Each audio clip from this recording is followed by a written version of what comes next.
గౌరవ ఎమ్మెల్సీ గారికి బెయిల్ రావడం అనేది నిజంగా మా అందరికీ కూడా సుప్రీంకోర్టు ఇచ్చిన తీర్పును యావత్ దేశమంతరం హర్షిస్తున్న సమయంలో కాంగ్రెస్ పార్టీ నాయకులు ముఖ్యంగా మహేష్ కుమార్ గౌడ్ గారు పీసీసీ రేసులో నేనే ముందంజ ఉండాలి అని ఒక గౌరవప్రదమైన పోస్టులో రాజ్యాంగబద్ధమైన పోస్టులో ఉండి అత్యున్నత న్యాయస్థానం సుప్రీంకోర్టు ఇచ్చిన తీర్పును కూడా అగౌరవపరిచే విధంగా ఈరోజు మాట్లాడడం జరిగింది.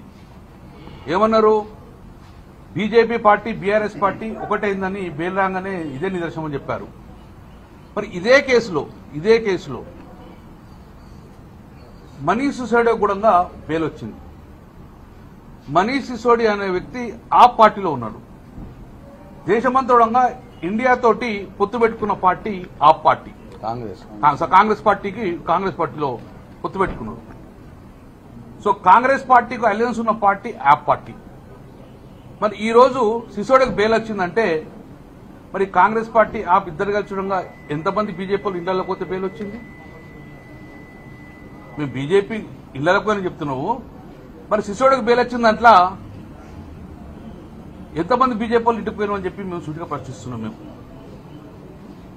రెండోది,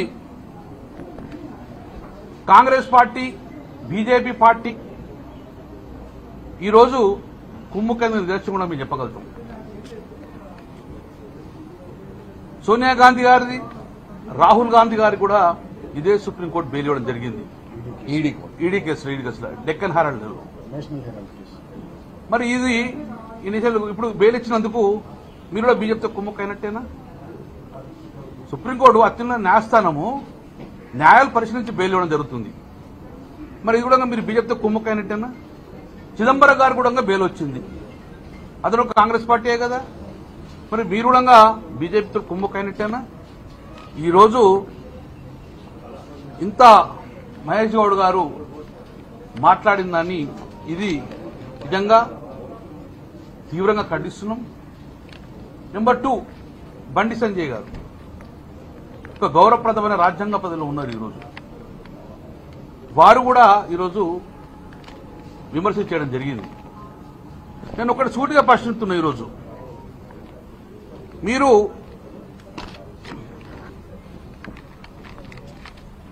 తెలంగాణలో అతిపెద్ద స్కామ్ సివిల్ సప్లై స్కామ్ అయింది. అన్ని పార్టీలు ఈవెన్ బీజేపీ పార్టీ కూడా సివిల్ సప్లై స్కామ్ మీద ఈడీ సిబిఐని కోరింది దర్యాప్తు కోసం. బీఆర్ఎస్ పార్టీ కూడా అసెంబ్లీలో ఎండగట్టడం జరిగింది. ఇంత జరిగినా కూడా ఇదే బండి సంజయ్ మరి దాని మీద సిబిఐ ఈడీ ఎంక్వైరీ ఎందుకు కోరలేదు? అంత పెద్ద స్కామ్ 750 కోట్ల స్కామ్ అంటే కాంగ్రెస్ పార్టీ మీద కొల్లుడు అయినట్టే కదా, నిదర్శనమే కదా. రెండోది, బండి సంజయ్ గారి కాన్స్టిట్యున్సీలో అమృత్ అనే స్కీమ్ ఉన్నది, వాటర్ సప్లైకి సంబంధించింది. అది టోటల్ గా కేంద్ర ప్రభుత్వం సంబంధించిన స్కీమ్. అది కూడా ఈరోజు కరీంనగర్ జిల్లాలో తెలంగాణలో చాలా ప్రాంతాలలో కూడా ఈరోజు సుజన్ రెడ్డి గారు కాంటాక్ట్ చేస్తున్నాం. సుజన్ రెడ్డి గారు రేవంత్ రెడ్డి గారు బహుమతి అవుతారు. అతను డైరెక్ట్ గా కాంటాక్ట్ చేస్తున్నంటే అమృత స్కీమ్ సెంట్రల్ స్కీమ్, దాన్ని రాష్ట్ర ముఖ్యమంత్రి గారి బంధువు చేస్తున్నంటే అది మీ కన్సైల్ ఉన్నప్పుడు ఇంత కూడా దాని ఒక కామెంట్ చేయాలంటే మీరిద్దరు కొల్లుడు అయినట్టుగా క్లియర్ గా. ఈ రోజు క్లియర్ గా కొల్లుడైంది బీజేపీ పార్టీ మరియు కాంగ్రెస్ పార్టీ తెలంగాణలో. దానికి బెయిల్ రావడం అనేది మీద కొంత అక్కసు వెతుకుతున్నారు.